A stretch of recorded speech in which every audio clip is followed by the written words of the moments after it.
नमस्कार दोस्तों, welcome back to the channel.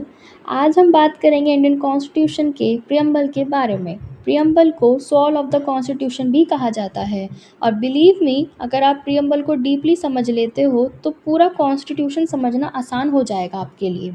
आपके एग्जाम्स में बहुत हेल्प करेगी ये वीडियो।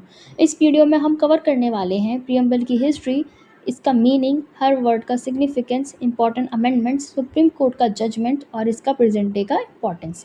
तो वीडियो को एंड तक ज़रूर देखिए and open your bear acts and your notebooks for the notes. तो बात करते हैं प्रियम्बल क्या है इंट्रोडक्शन से। तो प्रियम्बल एक इंट्रोडक्शन है जो बताता है कि कॉन्स्टिट्यूशन बनाने के पीछे मेकर्स का विज़न क्या था। मतलब प्रियम्बल ही इंट्रोडक्शन है कॉन्स्टिट्यूशन का, जो कि बताता है मेकर्स का विज़न क्या था। इससे एक identity card of the constitution भी कहा जाता है। इसका मेन रोल क्या है कि सारे ऑब्जेक्टिव जो है उनको क्लियर करता है, गाइड करता है, फिलॉसफी बताता है, कॉन्स्टिट्यूशन का बेसिक स्ट्रक्चर है। इसकी डॉक्ट्रिन भी है, doctrine of basic structure. Doctor B R Ambedkar ने इसे कॉन्स्टिट्यूशन का हॉरोस्कोप कहा था, क्योंकि हॉरोस्कोप का मीन्स ये है कि कॉन्स्टिट्यूशन के बारे में बहुत डिटेल्स बताता है। अब आपके लिए एक सवाल है, आपके हिसाब से प्रियम्बल ज़्यादा इंपॉर्टेंट है या फिर फंडामेंटल राइट्स? कमेंट्स में बताइएगा। अब हम बात करते हैं इसका बैकग्राउंड के बारे में। तो 1947 में इंडिपेंडेंस के बाद कॉन्स्टिट्यूएंट असेंबली ने कॉन्स्टिट्यूशन ड्राफ्ट करना शुरू किया था। तो प्रियम्बल की ड्राफ्टिंग में जवाहरलाल नेहरू के ऑब्जेक्टिव रिजोल्यूशन 1946 का मेजर रोल था। ओके, ये रिजोल्यूशन लेटर कन्वर्ट हुआ था प्रियम्बल में। तो अडॉप्ट करा गया था 26 नवंबर 1949 को और एनफोर्समेंट हुआ था इस एक्ट का 26 जनवरी 1950 को। तो प्रियम्बल के शब्द जो हैं बहुत ज़्यादा केयरफुली सिलेक्ट किए गए थे। तो हर शब्द एक आइडियोलॉजी को रिप्रेजेंट करता है। तो let's talk about the keywords of the preamble. तो मेन वर्ड इज सोवर्ण। इसका मतलब है कि भारत किसी के अंडर नहीं है, हमारा भारत जो है फ्री है। हम अपनी फॉरेन पॉलिसी और इंटरनल मैटर्स खुद डिसाइड करते हैं। इसका मतलब ये है कि हम किसी भी विदेशी देश पे हम डिपेंड नहीं हैं, हम खुद ही डिसाइड करते हैं क्योंकि हम इंडिपेंडेंट हैं।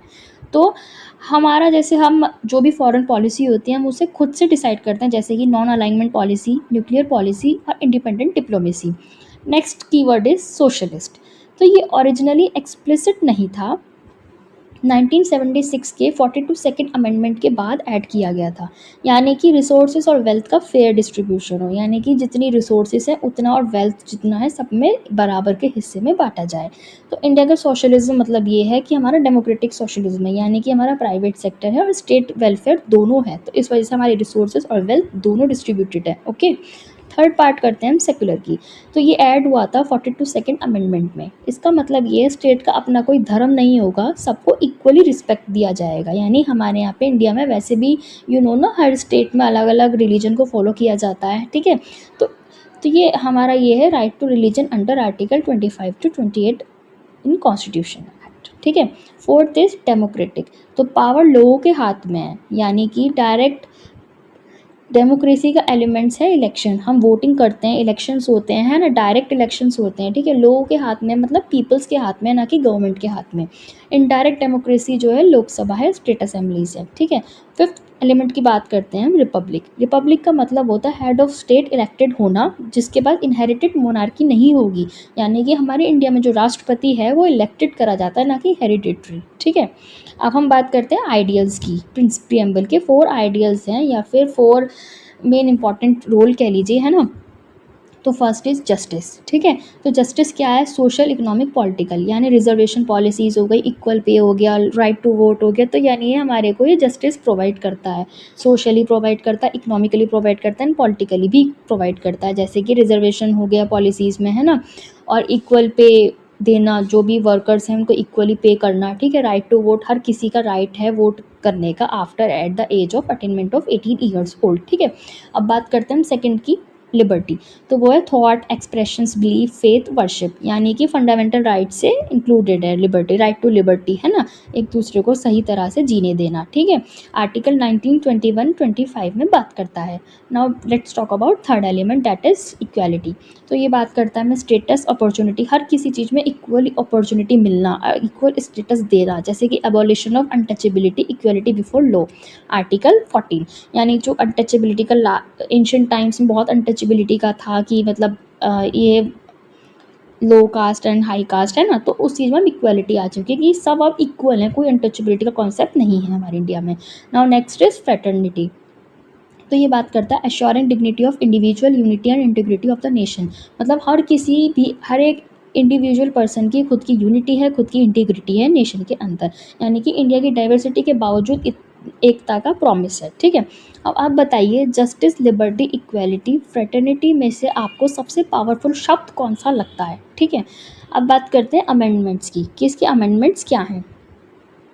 तो प्रियम्बल ओरिजिनली में सोशलिस्ट, सेकुलर और इंटीग्रिटी नहीं था, ये ऐड किया गया 42 सेकेंड अमेंडमेंट एक्ट 1976 के थ्रू। इसे लोग मिनी कॉन्स्टिट्यूशन भी कहते हैं।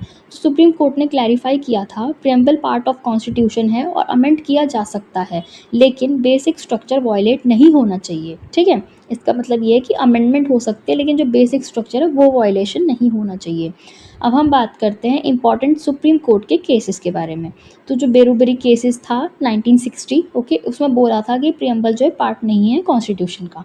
उसके बाद केशव नंदा भारती सबसे मेन केस है, Kesavananda Bharati versus state of Kerala, this is 1973 case. ठीक है, तो सुप्रीम कोर्ट ने बोला था कि प्रियम्बल पार्ट ऑफ कॉन्स्टिट्यूशन है और इसका रोल बेसिक स्ट्रक्चर डिफाइन करना ही है। ठीक है, उस सबसे मेजर रोल है ये केशव नंदा भारती वाला, बहुत बहुत बहुत इंपॉर्टेंट है, right it in your notebooks for the exams. ठीक है, third case is LIC of India case 1995 में कंफर्म हुआ था कि प्रियम्बल इंटीग्रल पार्ट है और कॉन्स्टिट्यूशन के इंटरप्रिटेशन में यूज़ किया जा सकता है।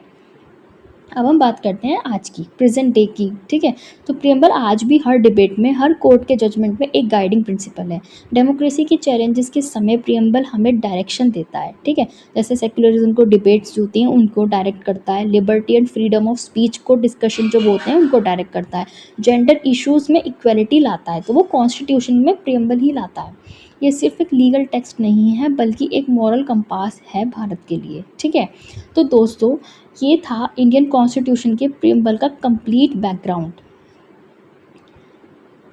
आज आपने देखा कैसे एक सिंपल पैराग्राफ में भारत का पूरा फिलॉसफी समझ आता है। ये सिर्फ एक शुरुआत का स्टेटमेंट नहीं बल्कि एक प्रॉमिस है जो हम सब ने मिलकर अपने देश को दिया है।